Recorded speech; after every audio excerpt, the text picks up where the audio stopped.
দশম গ্রেড বাস্তবায়নের দাবিতে শ্রীপুরে মেডিকেল টেকনোলজিস্ট ও ফার্মাসিস্টদের কর্মবিরতি পালন।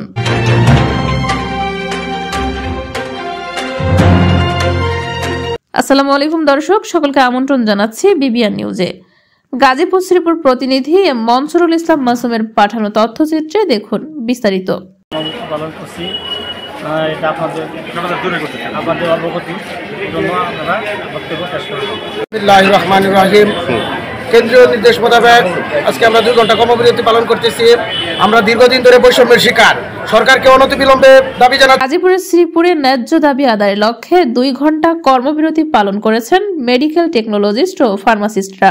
রবিবার 30 নভেম্বর 2025 সকাল 9টা থেকে 11টা পর্যন্ত শ্রীপুর উপজেলা স্বাস্থ্য কমপ্লেক্স সহ উপজেলার সকল সাব সেন্টারে এই কর্মসূচি শান্তিপূর্ণভাবে অনুষ্ঠিত হয়। সময় উপস্থিত ছিলেন শ্রীপুর উপজেলা স্বাস্থ্য কমপ্লেক্সের টেকনোলজিস্ট ও ফার্মাসিস্টদের পাশাপাশি Maona sub centre, Rajendrapur sub centre, কাউরাইজ sub centre, Barmi sub centre সহ বিভিন্ন ইউনিটের সকল টেকনোলজিস্ট ও ফার্মাসিস্ট প্রতিনিধিরা।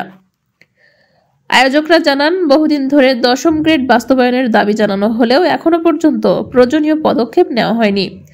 এর ফলে পেশাগত অসাম্য ও হতাশা বাড়ছে। তাদের বক্তব্য, মেডিকেল সেবার গুরুত্বপূর্ণ অংশ হিসেবে আমরা প্রতিদিন রোগী সেবায় কাজ করছি, অথচ আমাদের ন্যায্য গ্রেড বাস্তবায়ন হচ্ছে না। দাবিটি বাস্তবায়ন না হলে পরবর্তী সময়ে আরো কঠোর কর্মসূচি দিতে বাধ্য হব। কর্মসূচিটি আয়োজন করেন মেডিকেল টেকনোলজিস্ট ও ফার্মাসিস্ট 10ম গ্রেড বাস্তবায়ন পরিষদ, শ্রীপুর উপজেলা স্বাস্থ্য কমপ্লেক্স, গাজীপুর। আয়োজকরা আশা ব্যক্ত করেন, সরকারের দ্রুত হস্তক্ষেপে তাদের দীর্ঘদিনের বঞ্চনার অবসান হবে এবং যোগ্যতার ভিত্তিতে 10ম গ্রেড বাস্তবায়ন করা হবে।